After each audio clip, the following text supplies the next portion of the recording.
He watched her from across the opulent dining room, a predator observing its prey. She was just a waitress, another face in the endless sea of people who served him. But tonight, something was different. Fueled by vintage scotch and the sycophantic laughter of his associates, a cruel idea sparked in his mind. He lifted his hand, beckoning her over. When she stood before his table, he didn't offer a compliment or another order. He pointed a platinum credit card at her, the gesture dripping with condescension, and said loud enough for everyone to hear, "I'll pay you $10,000 to dance for us, right now. Prove you're more than just a tray carrier." The room fell silent. But Rhys Covington had miscalculated. He thought he was buying a moment of humiliation. He had no idea he was about to ignite a fire that would burn his entire world to the ground. Ethelred's was not a restaurant. It was a statement, perched on the 65th floor of a skyscraper overlooking Central Park. Its floor-to-ceiling windows framed a glittering panorama of New York City. The air inside was thick with the scent of money, a blend of expensive perfume-aged leather, and the subtle mouth-watering aroma of truffle oil. The clinking of Christofle silverware against Bernardeau porcelain was the room's delicate heartbeat. For the patrons, it was a sanctuary of power. For the staff, it was a battlefield of quiet servitude. Catalina Petrova knew this battlefield well. For 2 years, it had been her entire world. Each night, she donned the starched, unforgiving black uniform, pulled her cascade of honey-blonde hair into a severe bun, and schooled her face into a mask of polite neutrality. She moved with an economy of motion that bordered on art, her steps silent and swift, her hands steady as she poured a 1982 Chateau Margaux or placed a plate of seared foie gras before men who wouldn't remember her name, let alone her face. Tonight, the prize jewel of Ethelred's clientele was holding court in the corner booth. Rhys Covington. The name was a headline, a brand, a force of nature. At 34, he was the CEO of Covington Global, a tech and private equity behemoth that devoured smaller companies like a shark. He was brutally handsome, with sharp, intelligent eyes, the color of slate, and a jaw that looked like it had been carved from granite. He wore a custom Tom Ford suit, as if it were a second skin, a Patek Philippe watch gleaming discreetly on his wrist. Catalina had served his table 3 times tonight. He hadn't looked at her once. He spoke in a low, confident rumble, his attention fixed on his 2 associates, Oliver Finch, and another man she didn't recognize. They were celebrating a hostile takeover, their laughter sharp and triumphant. Catalina refilled their water glasses, her presence as significant as a gust of air from the climate control system. The board folded like a cheap suit, Rhys was saying, a smirk playing on his lips. They talked about company culture and loyalty. Pathetic. Every person has a price, Oliver. You just have to find it. Oliver Finch, a man with a kinder face and weary eyes, shifted in his seat. Perhaps some things aren't for sale, Rhys. Rhys let out a short, derisive laugh. Name one. It was then that his gaze, sweeping the room with bored ownership, finally landed on Catalina as she cleared a nearby table. He watched her for a moment, his eyes narrowing. He saw the ramrod straight posture, the controlled grace in the way she bent to lift a heavy tray. To his cynical mind, it registered not as dignity, but as practiced subservience. A cruel, alcohol-fueled idea took root. He wanted to prove his point to Oliver, to the world. He lifted a manicured hand, a gesture both lazy and commanding. Waitress, Catalina's heart gave a little jump. Being singled out by a table like this was never good. She approached, her hands clasped behind her back. "Yes, sir." Reese didn't invite her closer. He made her stand at the edge of the booth, a supplicant. He leaned forward, his voice a low drawl that carried in the suddenly quieted atmosphere. He pulled out his wallet, a sleek piece of black alligator leather, and extracted a platinum card. He didn't offer it to her. He pointed it at her like a weapon. "I have a proposition for you," he began, the smirk returning. His associates stilled, watching the unfolding spectacle. "My associate here believes some people possess a dignity that can't be bought. I disagree. I say everyone has a price." He tapped the card on the table. "I'll pay you $10,000, right here, right now. All you have to do is dance for us," or a collective muffled gasp rippled through the nearby tables. Catalina felt a hot flush creep up her neck. This wasn't a request. It was a public dissection. He wanted to see her squirm, to see her grapple with her need versus her pride, and then inevitably capitulate. He wanted to prove that she, like the company he'd just acquired, was just another asset to be bought and controlled. "Sir," she whispered, her voice barely audible. "You heard me," he said louder now, enjoying the attention. "Clear a little space. Dance. Any kind of dance. Entertain us. $10,000 for 5 minutes of your time. What do you say? Is your dignity worth more than that?" Her manager, Mr. Henderson, was already moving towards them, his face a mask of panicked apology. This was a catastrophic breach of decorum. But Reese Covington was not a man you interrupted. Catalina looked at Reese's face. She saw the cold amusement in his eyes, the utter certainty that he had her pinned. He saw a waitress in a cheap uniform. He saw rent bills, student loans. He saw desperation. And he was right. She was desperate. But not for the reasons he imagined. She didn't think of her tiny shared apartment in Queens or her mountain of debt. She thought of her brother Nico. She thought of the sterile white walls of the hospital room, the quiet beep of the machines, the specialist's grave face as he discussed experimental treatments for systemic juvenile idiopathic arthritis treatments, not covered by any insurance. $10,000 wasn't rent money.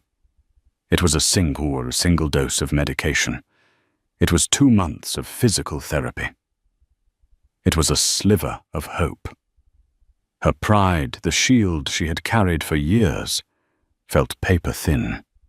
It was a luxury she couldn't afford. But surrender wasn't in her nature. A different kind of fire, one she had suppressed for so long it had nearly turned to ash, began to glow in her chest. She met his gaze, and for the first time her own eyes were not neutral. They were clear, direct, and held a depth of emotion that startled him. She gave a single sharp nod. "Fine." The word hung in the air, electric. "But not here," she added, her voice suddenly clear and steady. She gestured to the small empty space near the grand piano, where the pianist had just finished his set. "There, and I'll need you to pay up front." Reese's smirk widened into a triumphant grin. He had won. He gestured to the waiter's station, and within a minute a portable credit card machine was on the table. He swiped his card, punched in the numbers, without looking, and a receipt for $10,000 spooled out. He tore it off and held it out to her. "Your winnings," he said, his voice dripping with condescension. Catalina took the slip of paper. Her hand did not shake. She folded it once and tucked it securely into her apron pocket. Then she turned her back on him and walked toward the piano. She began to unpin her hair. The severe bun unraveled, and a cascade of honey-blonde waves tumbled down her back, catching the light of the chandeliers. She kicked off her sensible black work shoes, her bare feet making soft contact with the polished marble floor. The room was utterly silent. Every diner, every waiter, every busboy was frozen watching. Rhys Covington leaned back in his booth, crossing his arms. He was ready for the show. He expected a clumsy, awkward shuffle, a cringe-worthy attempt at seduction. He was about to get the shock of his life. Catalina stood in the small circle of light by the grand piano. The city lights of Manhattan blazed behind her, a silent, glittering audience. She closed her eyes for a single, centering breath. In that moment, she was no longer Catalina Petrova, the waitress. The starched uniform felt like a costume, and the opulent restaurant faded away, replaced by the scent of rosin and worn wooden floors of a studio she hadn't seen in 5 years. She could hear the voice of her old ballet master Mikhail, a stern Russian émigré who saw the fire in her soul. "Do not dance the steps, Catalina," he would say, his voice a gravelly rumble. "Dance the story. Let it bleed from you." She opened her eyes.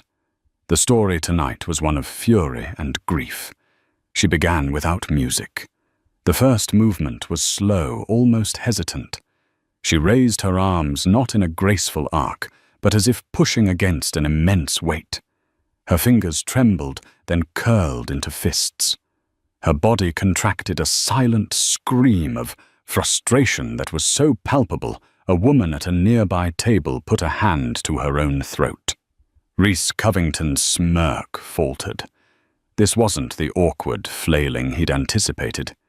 This was something else. This was control. Every muscle in her body was taut, deliberate. Then she moved. It started in her feet. A complex, percussive rhythm tapped out on the marble, a staccato beat of anger. Her body followed, erupting from its coiled tension. She launched into a series of movements that were a breathtaking, impossible fusion of classical ballet and raw, contemporary expression. There was the perfect line of an arabesque, held for a heart-stopping second, immediately shattered by a guttural, angular contraction of her torso. She spun a flurry of fouette turns, executed with a precision that would have been applauded at the Lincoln Center, but they weren't clean and pretty. They were dizzying, desperate, as if she were trying to outrun a demon. The diners were mesmerized. Phones were forgotten. Conversations died. The only sound was the whisper of her bare feet on the floor and her own ragged breathing. Oliver Finch leaned toward Rhys, his voice a stunned whisper. "Rhys, who is she?" Rhys didn't answer. He couldn't. His eyes were locked on her.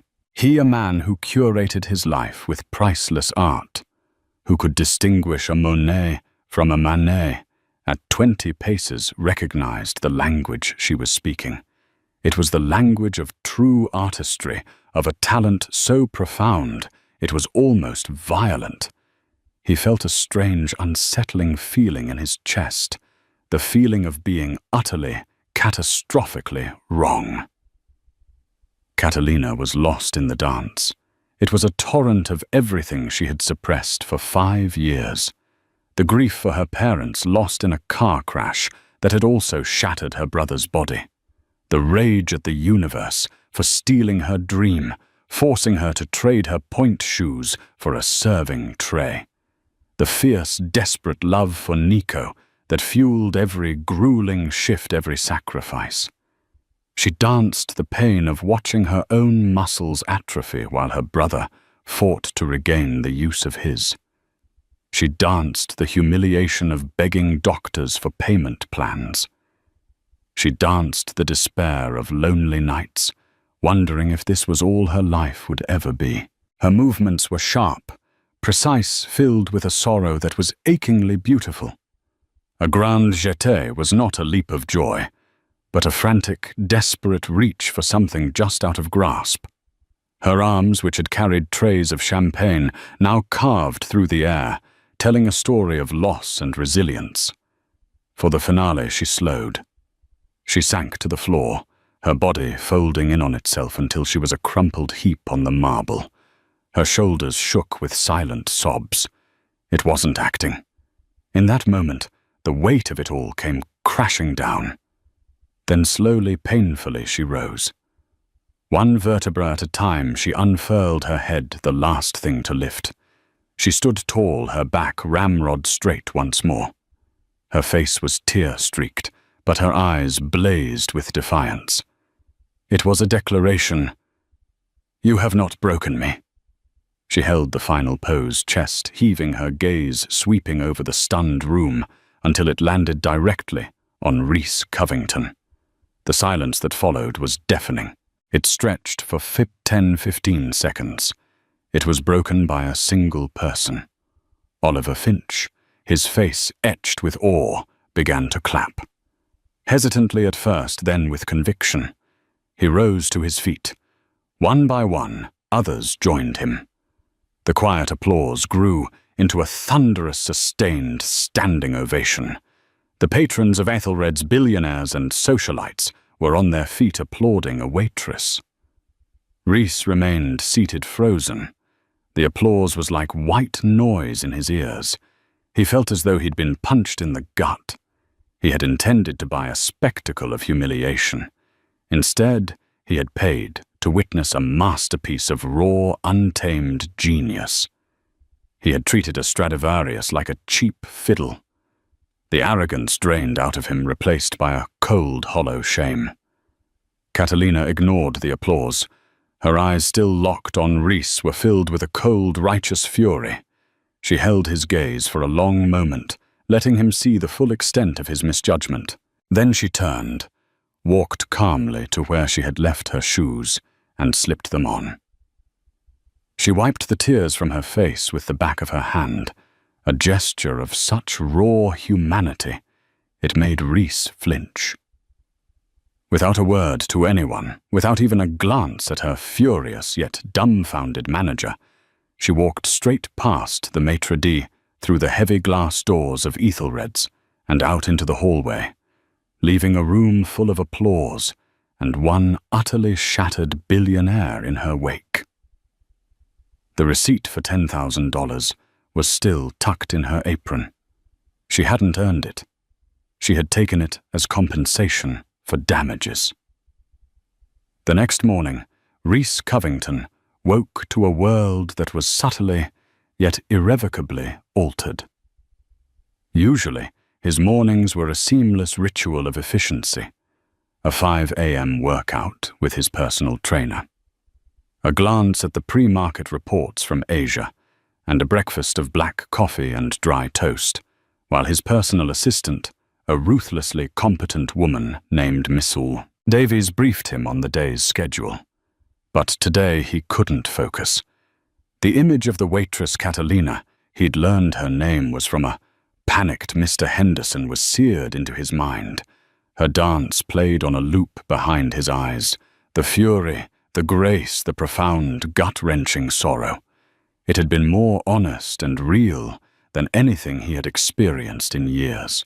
His world was one of contracts, algorithms, and calculated risks. It was a world of surfaces of polite lies and brutal truths hidden behind spreadsheets.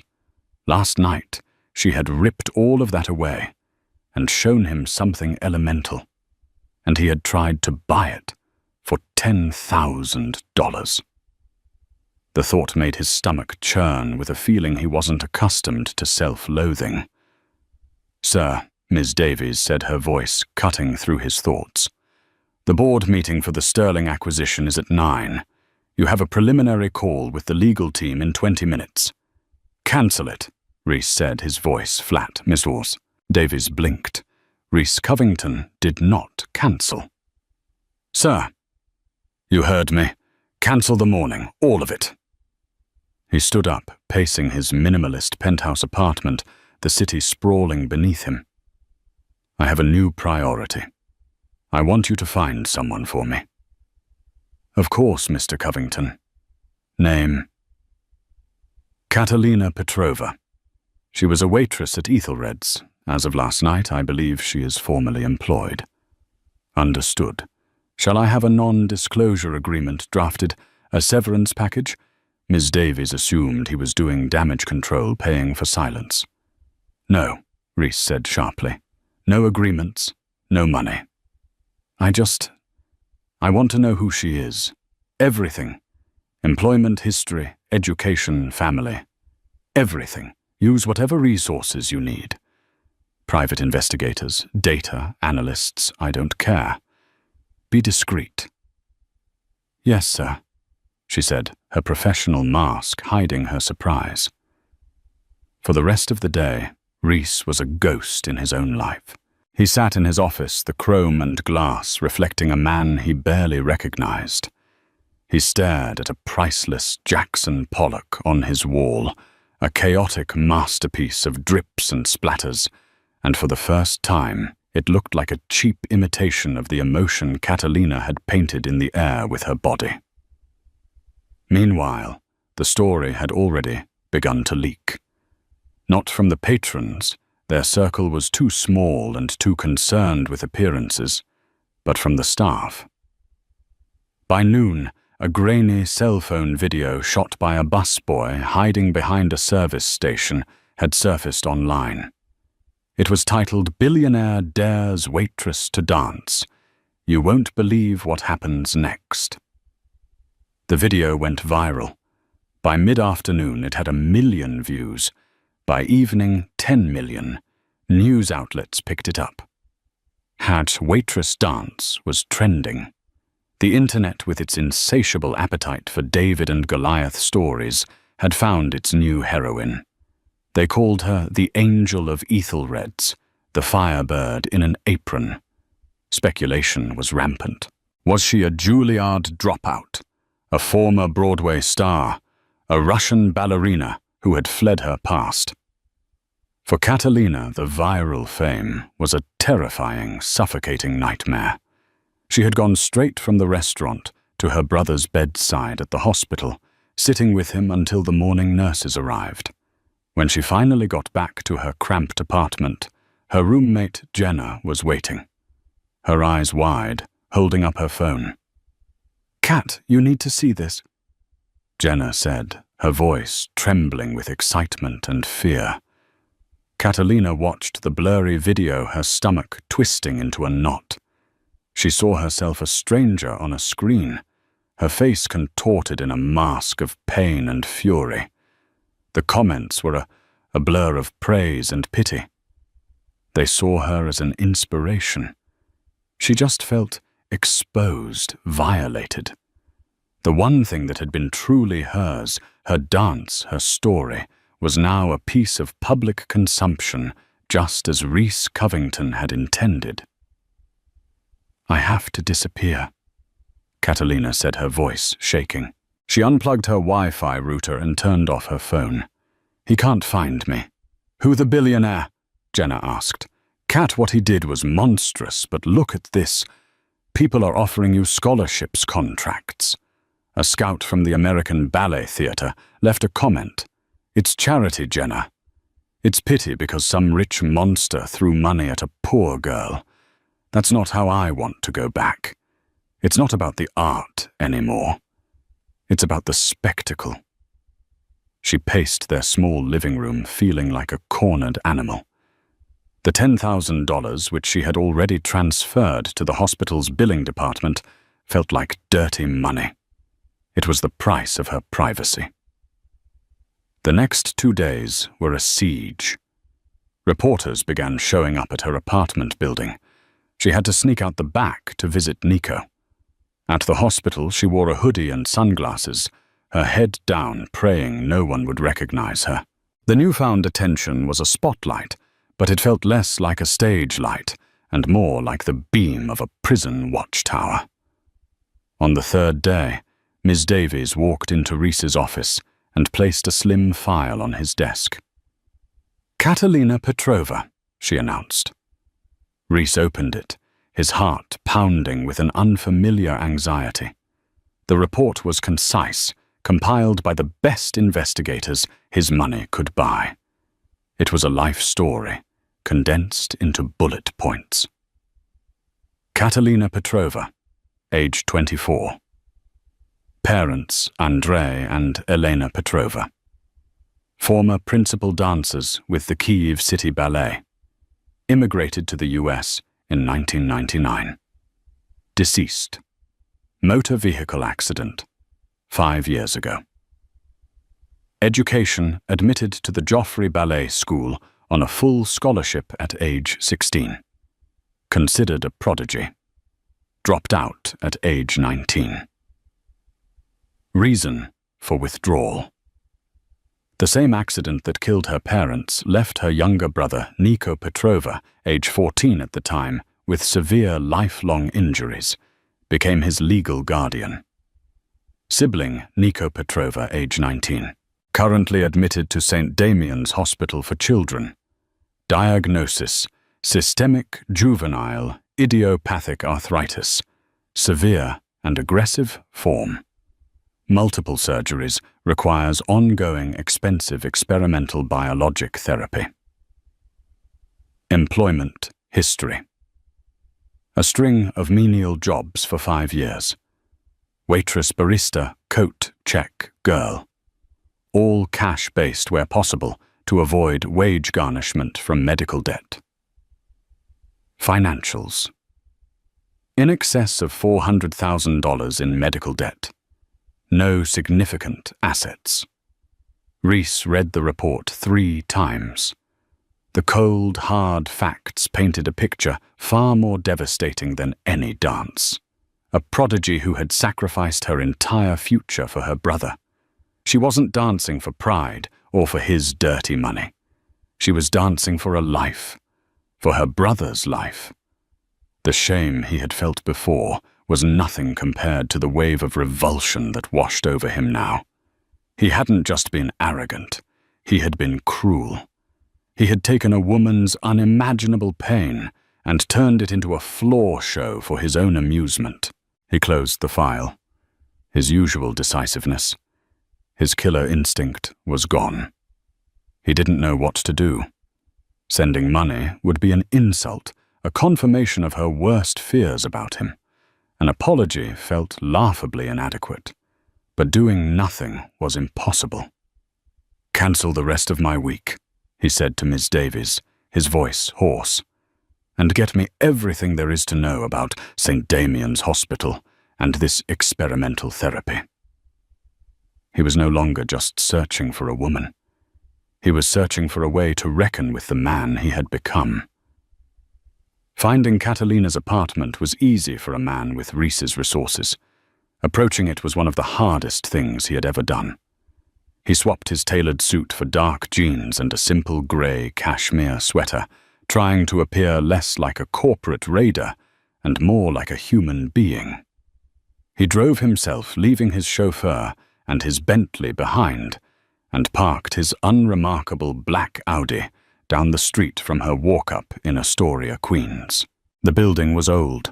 The brick facade weathered the fire escapes, zigzagging across its face like iron scars. It was a different universe from his glass tower on Park Avenue. He stood on the sidewalk for a full 10 minutes, watching people come and go, trying to find the right words. There were none. He finally buzzed her apartment, 4B. There was no answer. He tried again. Nothing. Just as he was about to give up, the main door opened, and a young woman with bright pink hair and a nose ring came out. It was Jenna on her way to work. She recognized him instantly from the news, and her eyes widened in a mixture of fear and hostility. "You," she breathed, planting her feet firmly in the doorway. "You have a lot of nerve coming here." "I need to speak with her," Reese said, his voice quiet. "Please, it's important. So you can throw more money at her. Humiliate her some more." Jenna shot back, her voice dripping with protective venom. She's not here, and if she was, she wouldn't want to see you. You turned her life into a circus. Reporters are camped out down the block. Do you have any idea what you've done?" Reese had the grace to look ashamed. "I know, I made a mistake. A terrible one. I need to apologize."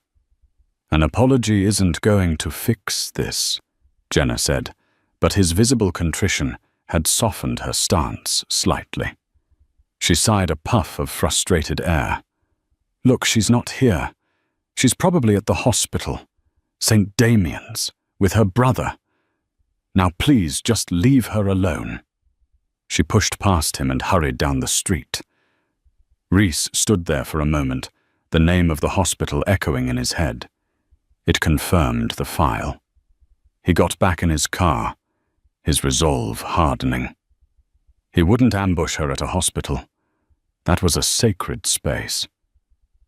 But he knew where she had to come back to. He would wait. Hours passed. The sun began to set, painting the sky in hues of orange and purple. Reese sat in his car watching apartment 4B's window. He conducted $1 billion business from his phone, his texts and emails as sharp and decisive as ever, but his mind was elsewhere. He was thinking about sacrifice, about a talent so bright being extinguished by circumstance. His own life had been a seamless ascent, paved with inherited wealth and sharp-edged ambition. He'd never had to sacrifice anything. Finally, just after 9 p.m., he saw her. She was walking down the street, a small, solitary figure wrapped in an oversized coat. Her hair was hidden under a beanie, her face pale and drawn in the glow of the streetlights. She moved with a weary tension, her eyes scanning the street for reporters. Reese got out of the car. She saw him immediately and froze like a deer caught in headlights.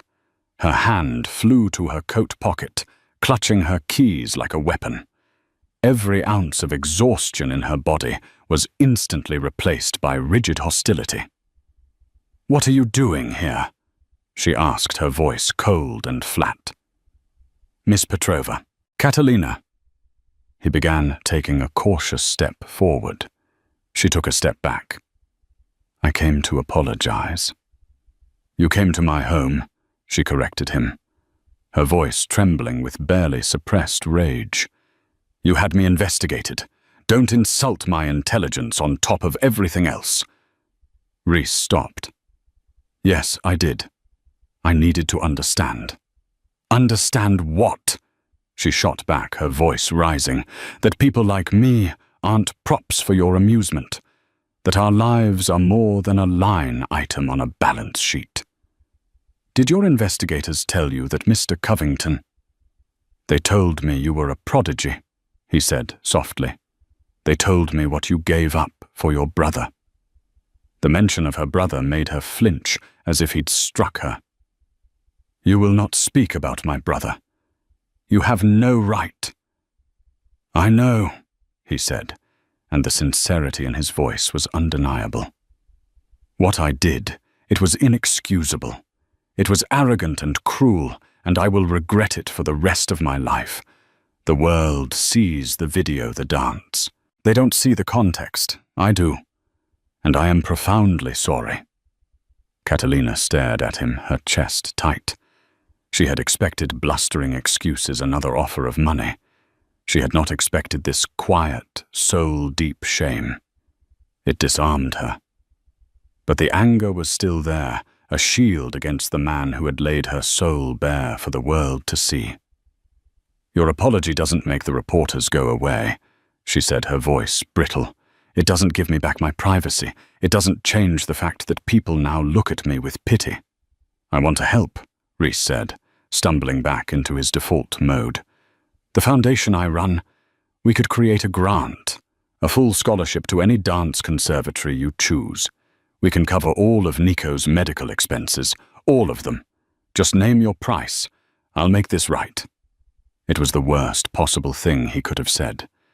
Catalina's face, which had softened for a moment, hardened into marble.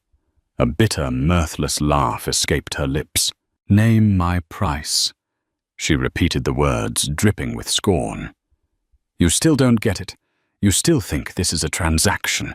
You think you can throw your money at this ugly thing you created and wash it all away. My life, my brother's health, my talent. It's not for sale, Mr. Covington. It never was."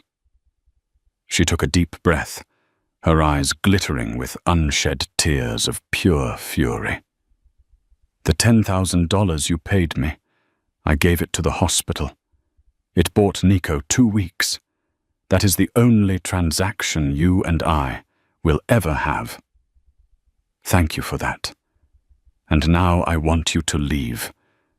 And I never, ever want to see you again." She turned on her heel and walked to her building, fumbling with her keys. She didn't look back.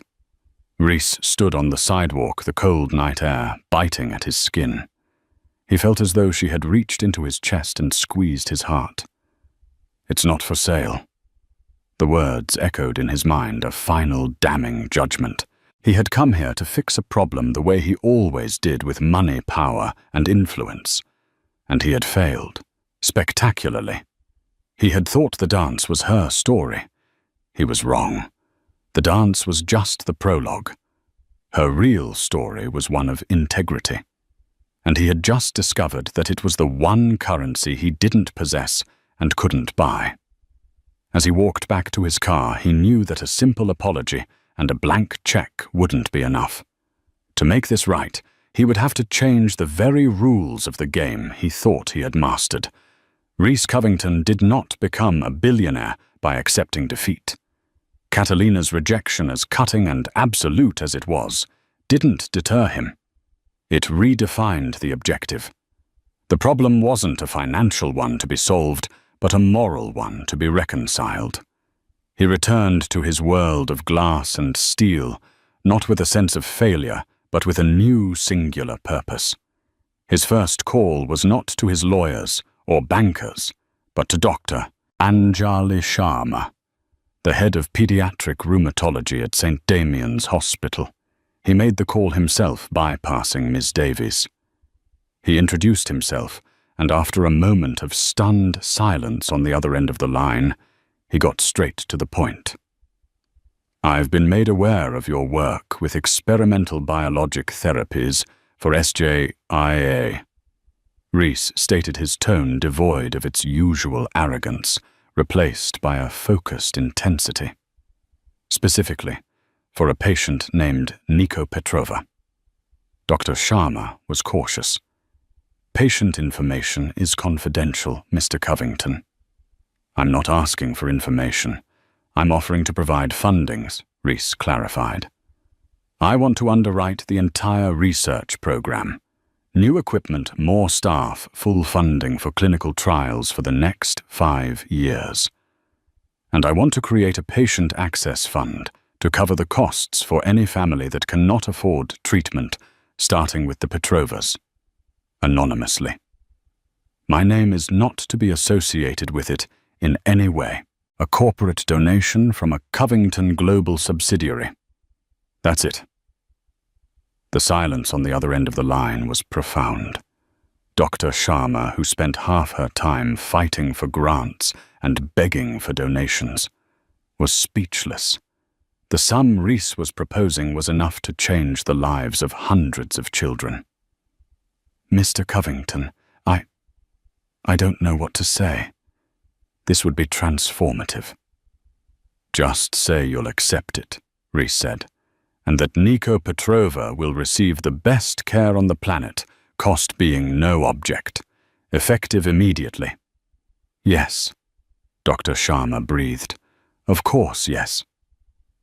That was the first piece, the easy piece.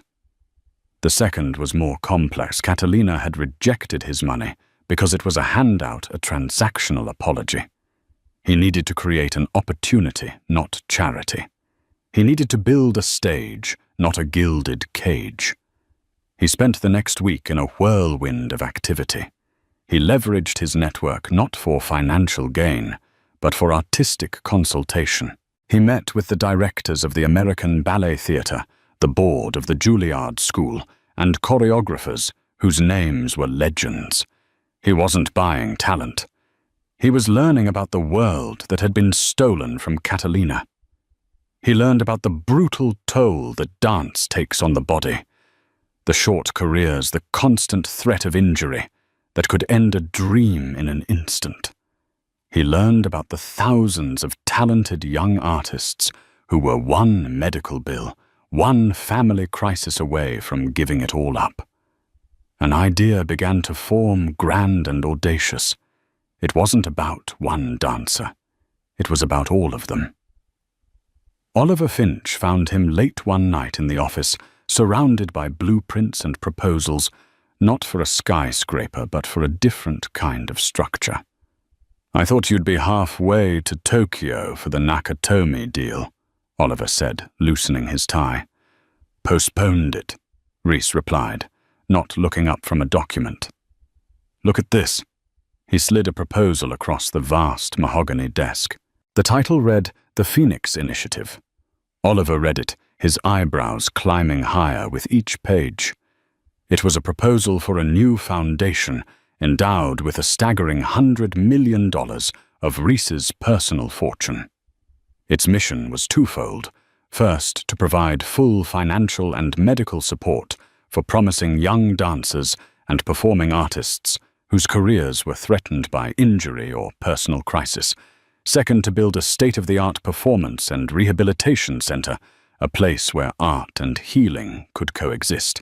"My God, Reese," Oliver whispered. This is incredible. What brought this on?" "You said some things aren't for sale," Reese said, finally looking up. His eyes were tired but clear, filled with a resolve Oliver hadn't seen before. "You were right, but that doesn't mean they can't be supported, nurtured. This isn't charity. It's an investment in human potential." He was building a world where someone like Catalina wouldn't have to choose between her brother's life and her own. While Reese was building his quiet revolution, Catalina was fighting a war of attrition. A few days after their encounter, she received a call from Dr. Sharma. "Catalina, I have some wonderful news," the doctor said, her voice buoyant with a joy Catalina hadn't heard in years. "A new corporate grant has just come through. It's specifically for our SJIA research and patient support. The long and short of it is this: Nico's entire treatment plan from today until he is in full remission is completely covered. All of it." Catalina sank into a chair. The phone pressed hard against her ear. She was crying silent tears of overwhelming relief rolling down her cheeks. For 5 years she had been carrying a mountain on her back, and in a single phone call it had vanished. She didn't question where it came from. In a city of immense wealth, anonymous corporate philanthropy wasn't unheard of. She accepted it as a miracle, a long overdue moment of grace from a universe that had been relentlessly cruel. The weight of financial desperation lifted, but the weight of her squandered talent remained. The viral video had died down, but its ghost lingered. She'd had offers, of course, from dance companies and choreographers, but they all felt tainted by the spectacle. They saw the story, not the artist. She ignored them all. But something had shifted in her. With Nico's future secure, a tiny, fragile seed of her own future began to germinate in the barren soil of her life. She started waking up at 5 a.m. before Jenna was awake and clearing the small space in their living room. She would stretch, feeling the familiar pull and ache in muscles long dormant. She moved through the classical positions, her body remembering the language her mind had tried to forget. It was clumsy at first. Her balance was off, her endurance gone. But the muscle memory was there, buried deep. Each day, she reclaimed a small piece of herself. One afternoon, a new player entered the game. Reese was in a meeting reviewing the shortlist for the Phoenix Initiative's executive director when his phone buzzed. It was a name from the file he'd had compiled on Catalina. Bianca Dubois. Bianca had been Catalina's chief rival at the Joffrey School. The report had described her as intensely competitive and noted several instances of professional jealousy. She was now a rising soloist with a prestigious contemporary dance company in New York. Reese, in his deep dive, had seen her name on the program for an upcoming gala at the Lincoln Center, a gala he was now a primary sponsor of. He took the call. "Mr. Covington." Bianca's voice was smooth as silk laced with ambition. "I heard about your incredible new initiative. I think it's simply visionary. I was a contemporary of Catalina Petrova at Joffrey, you know." "I'm aware," Reese said, his voice neutral. "She was always dramatic," Bianca continued, a subtle barb in her tone. "Such a shame what happened. But seeing that video, it brought it all back. I'm performing at the Lincoln Center Gala next month, the one you're sponsoring. I was hoping we could meet. Perhaps I could offer some insight for your foundation." From one artist to another. Reese felt a cold prickle of unease. He recognized her type immediately. She was an opportunist cloaked in the guise of an artist. She saw his money and influence as a ladder. But she was also a direct link to Catalina's past.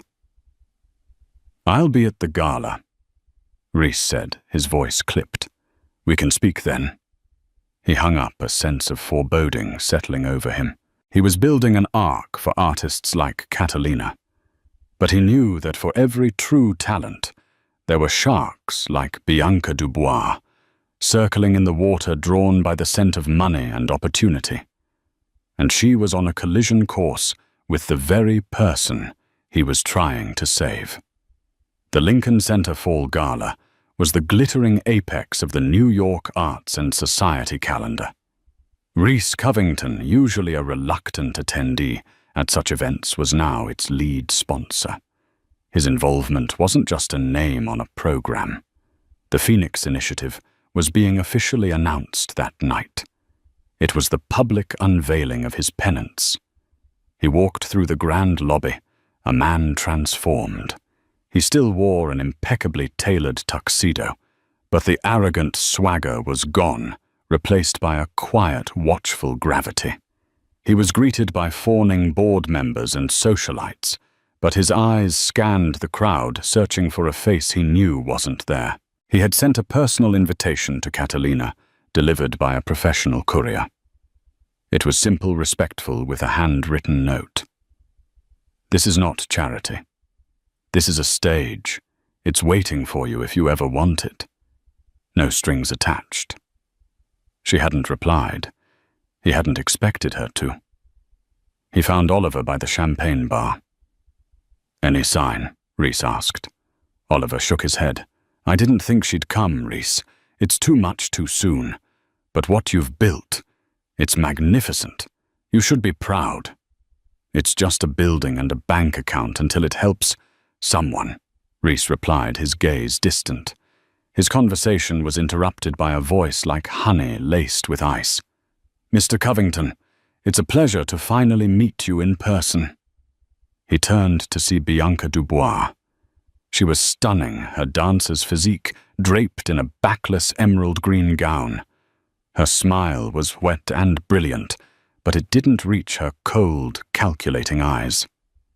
"Ms. Dubois," Reese said, his voice coolly polite, "I'm looking forward to your performance. I do hope it lives up to the raw emotion we've all seen recently." She said, the barb aimed squarely at Catalina. "It's amazing what goes viral these days. Some of us spend decades perfecting our craft. Others just need a moment of public desperation." Reese's jaw tightened. "Talent is talent, Ms. Dubois. The public has a way of recognizing the real thing." Bianca's smile faltered for a fraction of a second. She quickly recovered. Of course, it's just... I knew Kat. I know her story. I worry she's being taken advantage of. Her emotional state is so fragile. It would be a tragedy if her little moment of fame ended up hurting her more. It was a masterful performance of feigned concern designed to plant seeds of doubt. Reese saw right through it. This woman wasn't worried about Catalina. She was terrified of her. Terrified that the raw, untrained genius of her old rival could eclipse her own polished technical skill. I appreciate your concern, Reese said, his voice leaving no room for argument.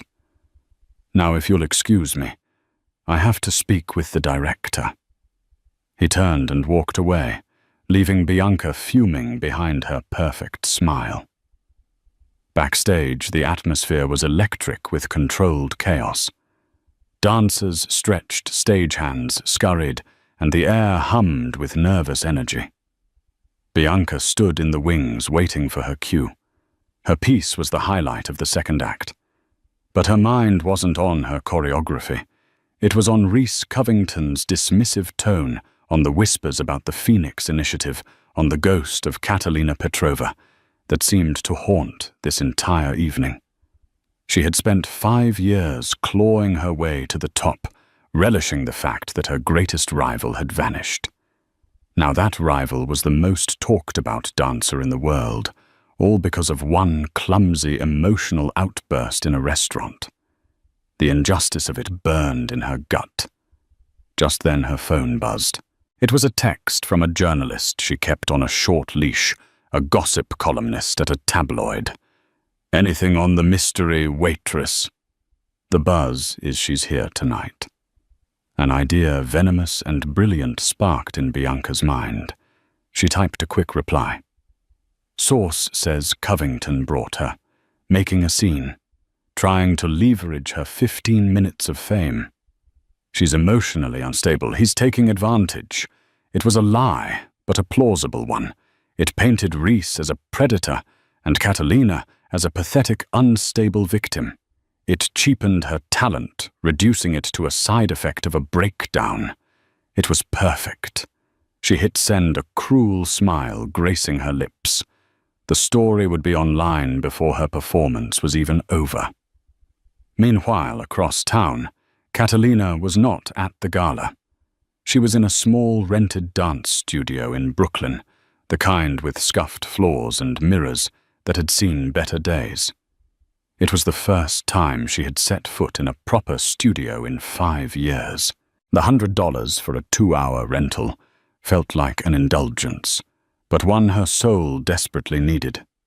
She wore old leggings and a faded t-shirt. Her body ached, but it was a good ache. The music from her phone's small speaker filled the room.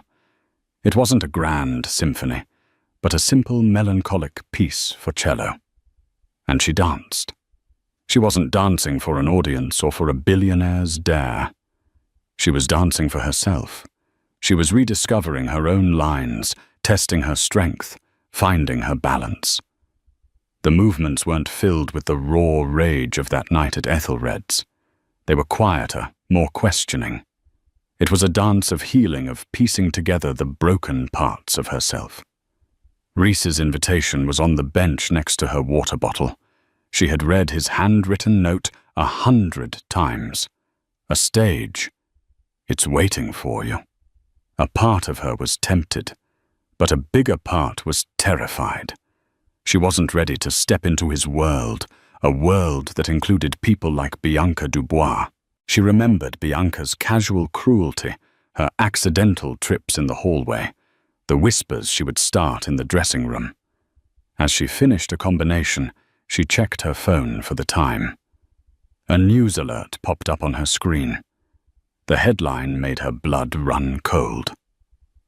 Billionaire sponsor Reese Covington attempts to push Waitress dancer into spotlight at Lincoln Center Gala. Sources claim Petrova is unstable and being manipulated. The article was short, vicious, and filled with anonymous quotes painting her as a pathetic mess and Rhys as a manipulative puppet master. It mentioned Bianca Dubois as a concerned contemporary who worried for Catalina's well-being. Catalina sank to the floor, the phone slipping from her hand. It was happening all over again. Her story, her life, was being twisted and sold by others. But this time, it was worse. They were using her to attack Rhys, the one person who in his own clumsy way was trying to atone. And Bianca, her old nemesis, was pulling the strings. The old fire, the one she thought she was learning to control, roared back to life in her chest. They thought she was unstable. A victim. A pawn. She stood up, her body trembling not with weakness, but with a surge of pure adrenaline. Her quiet dance of healing was over. She grabbed her bag, her coat, and Rhys's invitation. She wasn't going to hide anymore. She wasn't going to let them write her story for her. Bianca Dubois wanted a ghost. She was about to get one. Catalina Petrova was going to the gala. Catalina was in a small rented Brooklyn studio when the world intruded. In a moment of rest, wiping sweat from her brow, she glanced at her phone. A news alert lit up the screen. The headline, "A poisoned dart, billionaire sponsor, Rhys Covington attempts to push Waitress dancer into spotlight." Sources claim Petrova is unstable and being manipulated. The article was riddled with quotes from a concerned contemporary, Bianca Dubois.